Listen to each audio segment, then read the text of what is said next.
dialog kembali kami lanjutkan. Saya mau ke Bang Saleh sebelum ke Mas Hanta.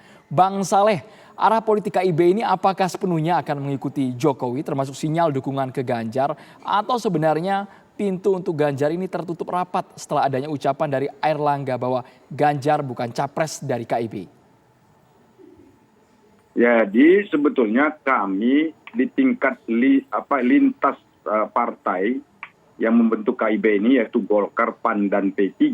Sesungguhnya itu belum ada berbicara nama capres dan cawapres. Sekali lagi saya tegaskan, belum sampai pada titik di mana kami membahas nama capres dan cawapres. Dan sudah beberapa kali sebetulnya disampaikan oleh masing-masing ketua umum partai politik yang ada di KIB ini, bahwa kami punya tahapan-tahapan di dalam berkoalisi ini. Kemarin kita sudah menandatangani MOU yang terakhir tahapannya adalah mencari kesepakatan kerja-kerja taktis dan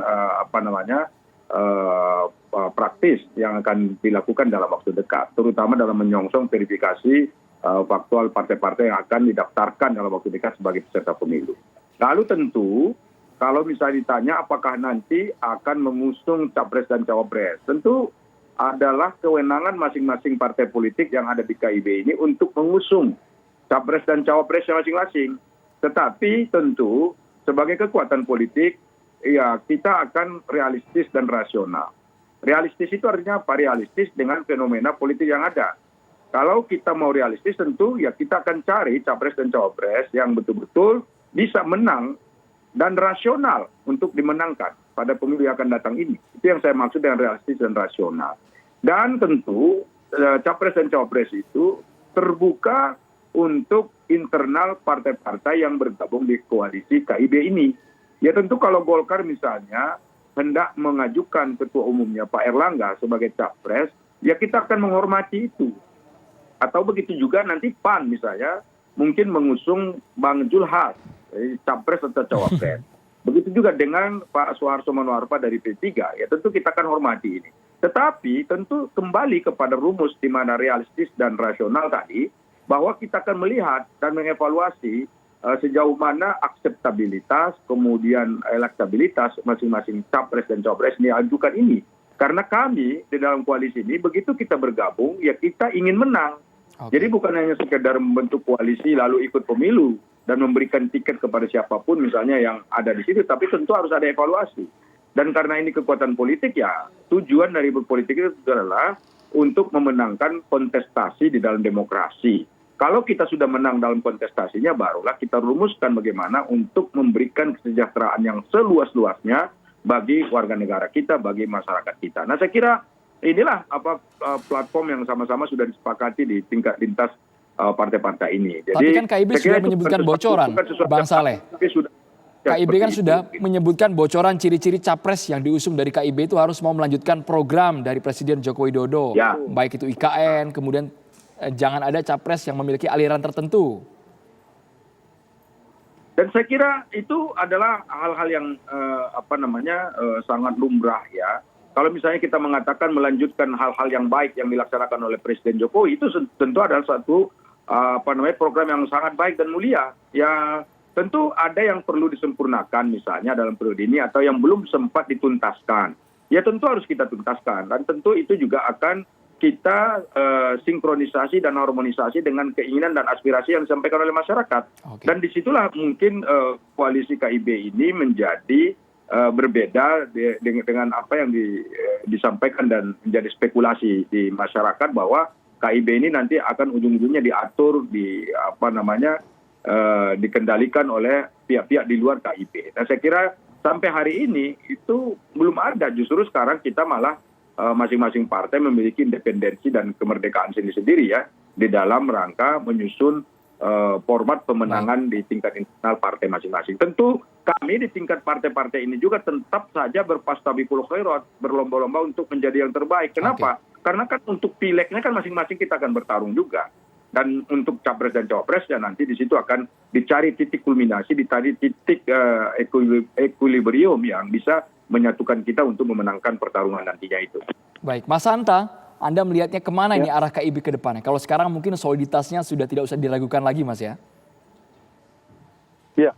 Iya, Pasti menurut saya masih ada peluang dinamis ya. Kalau misalnya titik tekannya independensi dari partai-partai, ya mungkin saja ada potensi untuk berpisah masih ada, belum otomatis, apalagi nanti menjelang pilpres.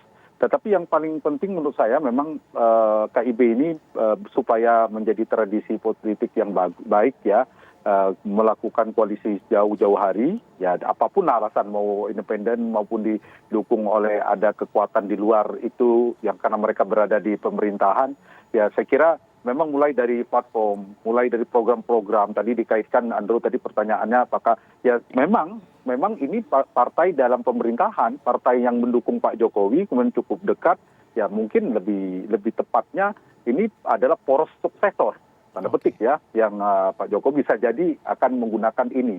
Nah, yang kedua, yang paling menarik penting kalau KIB kemudian menghadirkan metode mencari capres-cawapres terbaiknya tadi. Bukan misalnya kita menunggu 3 ketua umum, kemudian berdiskusi, bernegosiasi, muncul. Kalau itu kan cara lama sebenarnya, tidak ada kebaruan dari KIB kalau kemudian langsung diumumkan last minute. Tapi kalau misalnya ada metode yang lebih terbuka, lebih demokratis, tidak harus konvensi apapun lah namanya, membedah visi misi, program, pemikiran, rekam jejak capres-cawapres, menurut saya itu menjadi tradisi politik yang positif, yang harus kita sambut, kita apresiasi. Nah kalau tidak ya saya kira ya ini biasa saja ya pada umumnya yang sudah terjadi selama ini. Nah tetapi KIB ini membantu kita sebenarnya publik, paling tidak soal koalisi. Jadi kan pusarannya nanti jelang 2004 itu Andrew 2 ya, pusaran para pemilik tiket boarding pass capres. Ya ini kita bicara KIB, tadi Pak Saleh juga mengatakan kita belum ngomong capres-capres. Yang kedua pusaran itu berputar pada figur-figur yang memiliki elektabilitas. Nah, seperti apa nanti kekuatannya, seperti apa, nanti kita udah kebantu nih, ada KIB, 3 partai bergabung, ada PDIP bisa sendiri, dan ada partai sisanya. Kalau kita asumsikan partai di luar pemerintah, sepanjang, ini analisa saya, PDIP dan KIB tidak bersatu, kita berpotensi ada 3 poros koalisi. Dan itu positif saja sebenarnya untuk mengurangi kontraksi politik kita. Tapi kalau akhirnya KIB dan PD Perjuangan bergabung, itu potensi bipolar, bukan tripolar, 2 poros juga membesar. Nah dengan membantu itu, kalau saya dari sisi analisa politiknya, KIB lebih awal itu, sudah lebih jelas, mereka sudah ada 3 yang bisa digabungkan. Beda dengan partai lain, ada kemungkinan ke A, opsi B, opsi C. Nah 3 partai ini relatif sudah ke sana, sudah ada arahnya. Dan jangan lupa betul, nanti semua mengejar kotel efek ekor jas itu berkah elektoral bagi partai masing-masing.